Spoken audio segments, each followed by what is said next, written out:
Now, the rest of the story. Well, the 9770 is still in the hospital. It's having some throat surgery. The bearings on that front drum, which the feeder house chain runs around on, we went through and replaced the bearings in each end of this drum. I wasn't here when we did that. Dad did it while I was gone. All you gotta do is take 4 bolts out and it slides out super easy. The only disappointing thing was the bearings aren't as worn. They are worn. They aren't as worn as we were figuring they were. But seems how we already had it tore apart, and we had the bearings since last fall. We went ahead and changed them. Really wasn't all that terrible to get to. You take off the shields off the front here, back the camera off so you can see what I'm talking about, and it opens up all this up front. The next question, the chain, the feeder house chain was actually super duper loose, to the point where we're figuring that's where a bunch of the noise is coming from last fall. Not a lot, but it's subtle. And after doing some exploratory surgery, this guy is one of the tensioners. It sits in there. And can you guys notice, anything wrong with this tightener? And on top of that, the threads are all messed up on it. So when we were trying to adjust it, there's a spring that covers all this, so you can't exactly just outright see it. So when we actually took it apart, that explains why we weren't able to move it at all, because it does have a designated area when you go through. I'm probably doing this wrong, but the washers that go on the end of this guy have to sit down in this groove, and we weren't getting the movement in the feeder house chain that we needed. So the good news is it might be a little worn, but we do have the links to go ahead and drop out. Is this new? This is what I want to do. Used. Okay, so this is the one. These go in. This is part of the problem too. These go and sit in here like this. All right. Well, we already flipped this wear plate around.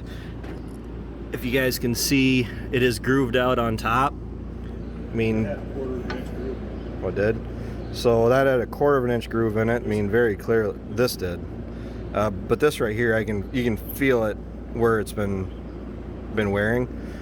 This actually had a 1/4 inch. You can see some of the remnants of the weld groove down in it. This little piece of metal right here, there's 2 of them on this machine. This one piece is $90, and was it just $90?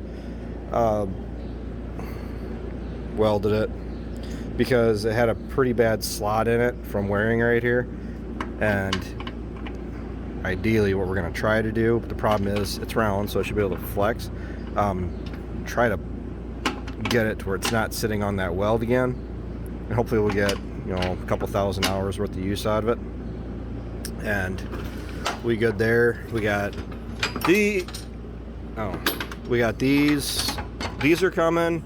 The spring is foobarred because that spring goes over top this rod here, and we didn't realize this was actually busted this bad until we... Oh, it is. Where'd the other end go? Oh, yeah. Yeah, so this goes right here. Awesome. And then this piece, where it was sitting, you couldn't really tell it was broken until we took it off, is like that. Okay. And then this was getting ready to fail also. So running it for, what did we do? Was it 150 acres we ran through this? We ran 150 acres of corn through it last fall just to make sure everything worked. Everything did.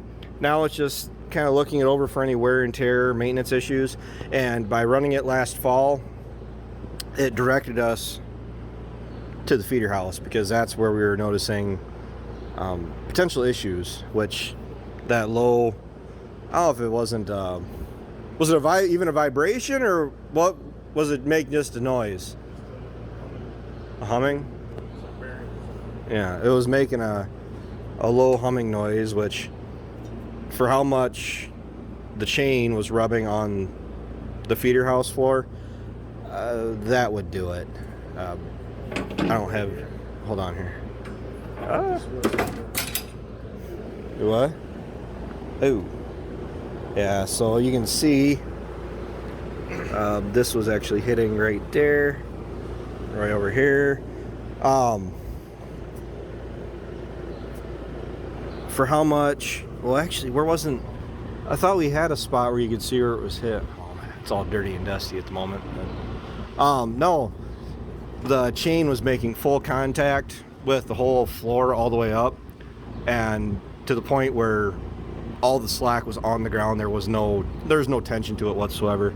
So that's a pretty good indicator, especially seeing the tensioners on each side for how worn they were.